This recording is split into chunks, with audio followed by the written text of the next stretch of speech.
it's Sophie from Build Your Jungle, and today I'm going to be taking this Monstera Dubia and repotting it onto this giant plank. First and foremost, I just want to explain a little bit about this plant. So when these first became available, they were quite pricey. It was quite unusual to see something growing in this way, which, by the way, when something grows with its leaves flat against a surface like this, it's a shingling plant. It has a shingling growth habit. So that is why many people choose to grow these plants up planks. However, recently I watched a video by Claire at the Jungle Haven and she got hers to size up really well. So as you can probably tell from this point, I took a larger clipping of this plant, which is rooted really nicely, but it's in my prop box at the moment that has thrips. Yeah. But I'm going to be dealing with that separately, but eventually that one with the really large leaves is one that I'm going to start up moss and see if it makes any difference, which I think it will, but for space and for time and for how fast this is currently growing, I mean, it's already grown off the plank and round the back, so I need to do something for this. So I've got this piece of wood. I'm being sustainable. This is not the ideal kind of wood you want to use for this. If you're planning on not repotting it for a while, or you want something that's going to last better, I would go for something like teak, something with a waterproof finish maybe, so that it doesn't go all moldy, because as you can see at the back of this, these planks do tend to go moldy because they're sat obviously in a substrate that's wet and it's wood, so that's what happens. But I had this piece of plywood because my housemates were doing up one of the rooms, the loft. They were turning it into an office because one of them works from home, and Aaron had this wood left over. This was like extra from these drawers that he was doing. It was like twice the size of this and like all curved around at one end, so I measured the length that I needed and I cut this. And basically, I've got this as high as I'm willing to let this plant grow up to the top of my ceiling. So that's the plan for this guy. And I think a lot of people are intimidated about putting these onto new planks because the roots really grip to the plank and it can seem like, oh, how am I going to get this to reattach? But I'm going to show you. It's very rainy and gloomy today, so we have the overhead light on.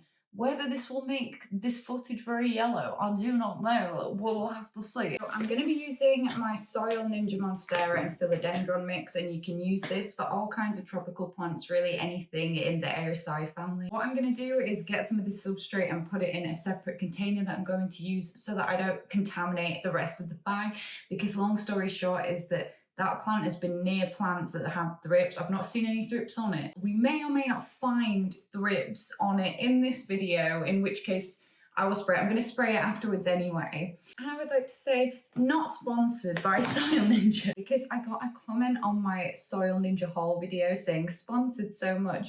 No, Soil Ninja really probably doesn't know of my existence. I'm just using it and I'm just liking it.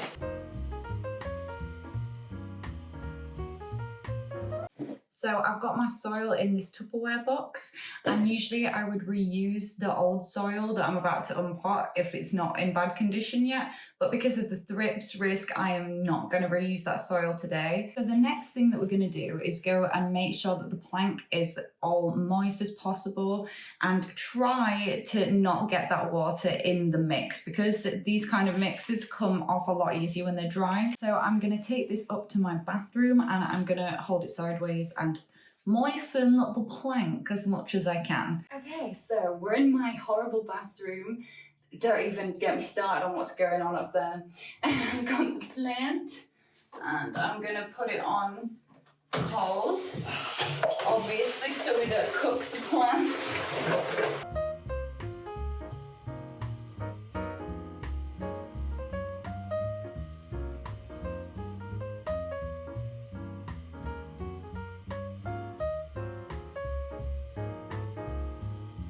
That will do. Now that the plank is saturated, I'm gonna go ahead and, I don't know why I'm starting with the most difficult bit, and gently try to pull it off. I think what I'm gonna do is just do the first few at the top and then I can show it close up. As you can see, these kind of plants produce aerial roots all down the vines. So you don't want to be too panicky if you are damaging these roots when you're removing it. But the aim is to keep them as intact as possible. I just need to switch hands because I am right-handed. Attach these, and then we can see with this little guy. Can I get under you, please? Worst pickup lines. It's easier to avoid snapping. You get your fingers under the whole vine. Try and support it as much as possible. And then gently try to... There. And we've still got some root intact. And also, can you see I've still got all this root intact as well? So the main thing is not to see little breakages and think, oh my goodness me, I have really screwed this up, because it's all good, guys. Shall we continue?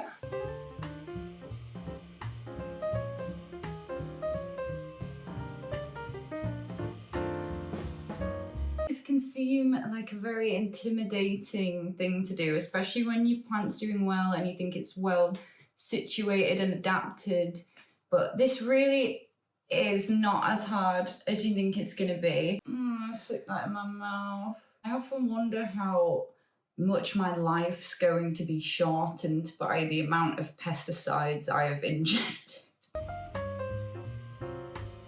There we go. And when you got it all, ooh, she's a free lady. Now this is the annoying bit. Let's get rid of this dank plank. Ugh, gross. And just like unpotting any plant, I think I'm going to be able to reuse this pot because it was not filled all the way up to the top, because I'm guessing at the time this pot was a bit big. So handy for me now that I can reuse this. Like, I don't want to tempt fate, but I actually think that I've been lucky, and because this plant's in the very corner, I don't think it's got thrips, because the only damage I can see is like really low down on the leaves, and this has had thrips before. So I would wager a guess that that was from, how posh was it? I would wager a guess that that was from the first time that it's had thrips.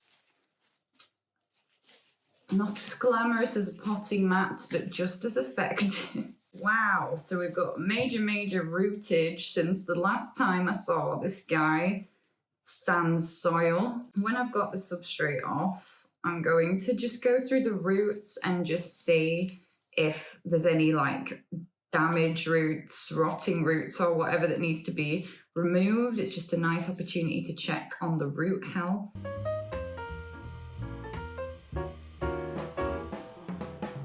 If you do break any roots off, don't panic. It will very likely recover unless you do something very dramatic like chop half the roots off. Even so, if you find yourself unpotting the plant and it has a load of root rot, cut it off, stick it in hydrogen peroxide, see what happens, because a lot of the time it will actually be fine.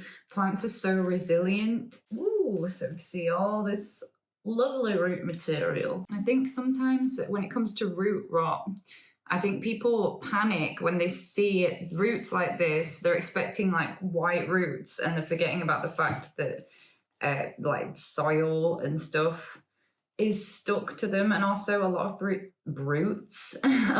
roots can be brown. In my opinion, the best way to actually tell if something is rotting is if it's mushy, if it's easily all falling away from the primary roots, and if it smells bad, because it smells so bad when roots are rotting. Really happy with that, because this, see, I can tell that this root had started to rot because it's kind of lost its turgor, if you will, and it's very mushy. So that one can go, and these were as well very mushy. The rest of the roots all seem in very good health, to be honest. There are a few times I've definitely let this dry out too much as well, but Monstera is a genus that's so forgiving. Here is our lovely Monstera Dubia. You can see where I've cut this plant here to get the large 2-leaf clipping that's in my prop box, and then when it started to grow back, it gave me some smaller growth, and it slowly regained its silver variegation. I've noticed this can often happen when you cut this plant back, that it will give, and with a lot of plants actually, but it will give you smaller foliage to start with. Bear with it, because I'm expecting on this new plank this to get pretty big. It's been throwing out a new leaf every week, which is fantastic. I'm just, yeah, I didn't want it to end up all growing around the back of the plank and not getting any light. So let's take this pot back. And before I even think about doing anything with the plank, I'm going to fill the bottom of this up to about 1 inch.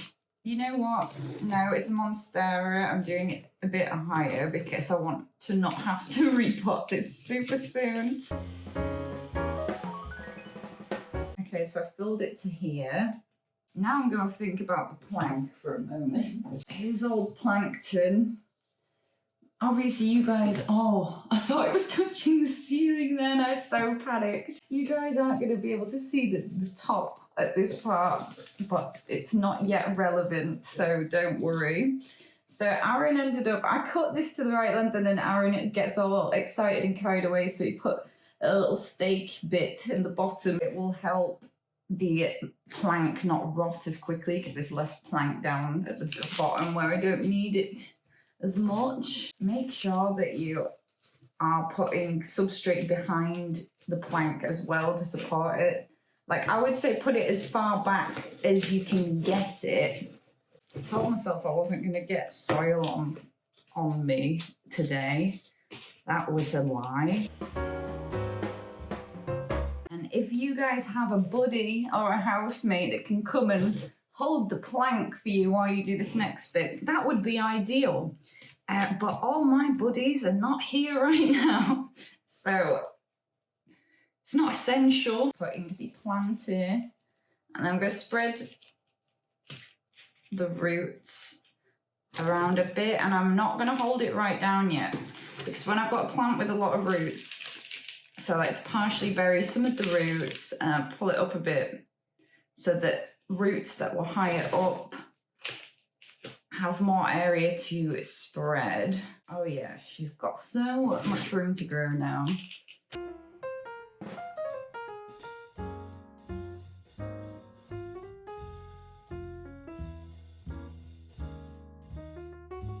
And now I've just got this area behind the plank.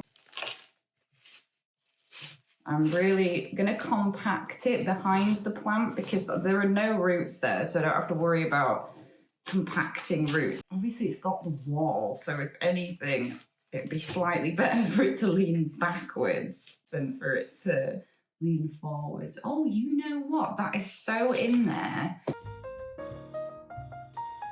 Obviously, the shorter the plank is, the easier this is. Okie dokie, now we're cooking. I've just stood up for this bit at the end just so I can make sure whether the plank's fully straight. It's a conundrum I've come across many times in life. You know what? Awesome sauce. Right. And this is definitely one of those where no matter how secure it is right now, I recommend being very careful when moving because you don't want to knock yourself out with a plank. My housemate once gave herself a black eye with a plank that fell out of a wardrobe. And here we have our lovely straight and supported plank. And now for the bit that seems to puzzle people, how to get this to attach to this plank. You could just spray this or do a shower, whatever. I am just gonna wet it with a sponge, only because I'm in the kitchen. I have a very expensive speaker that doesn't belong to me there. That's my housemate's, and I'm not spraying water near it. And you'll want to keep spraying the plank like you would a moss pole just to keep it moist. And that just helps the plant to cling to the plank. It helps make humidity higher, which is good for growth. And also it mimics the conditions that the plant would be growing in the wild. So now what we want to do is attach the plant to the plank so that its aerial roots have the chance to attach themselves. So whatever you use to attach this will be temporary. You can use plant Velcro, like that plastic garden wire. I'm going to use some string, and if you do use string, just be very mindful not to pull it tight because you don't want to choke the stems and, you know, hurt the growth or damage the plant in any way. If you're not sure what a node is the point where a plant has the energy to produce the petioles and leaves as well as roots. So it's kind of like a bump. You can think of it kind of like the knuckle in the stem, if that makes it easier to locate, but it's where the petioles meet the stem, and that's where the main points of root growth are, and that's what I want to focus on attaching to this plank. So I'll just cut some string. I use this string for everything. I've had the same roll of string for so long. I'm resisting the urge to pull straight up because then these bottom leaves won't be able to meet the plank. It's actually going to be easier to start higher up.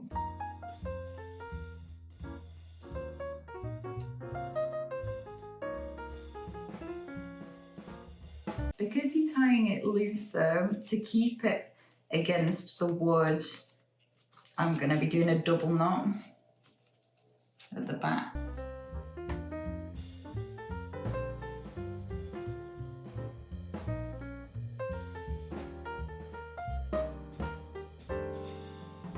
The lowest, I actually think I'll use a couple extra pieces than I thought, just to make sure it's really flush against the wood.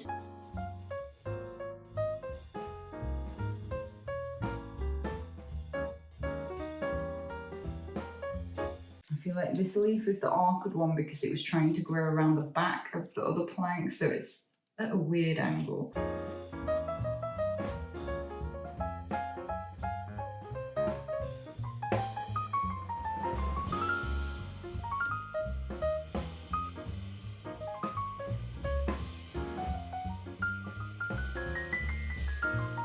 I just want to be very sure that this attaches to this plank for me.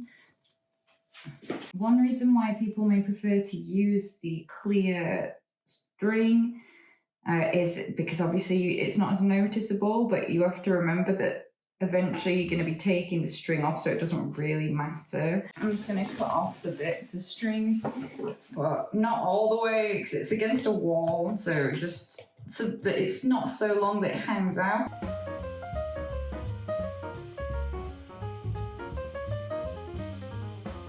I hope this video was helpful if you're wondering how to transfer your Monstera Dubia onto a new plank. If you enjoyed today's video, please feel free to give it a thumbs up and hit that button, subscribe to be notified when I next plant a video.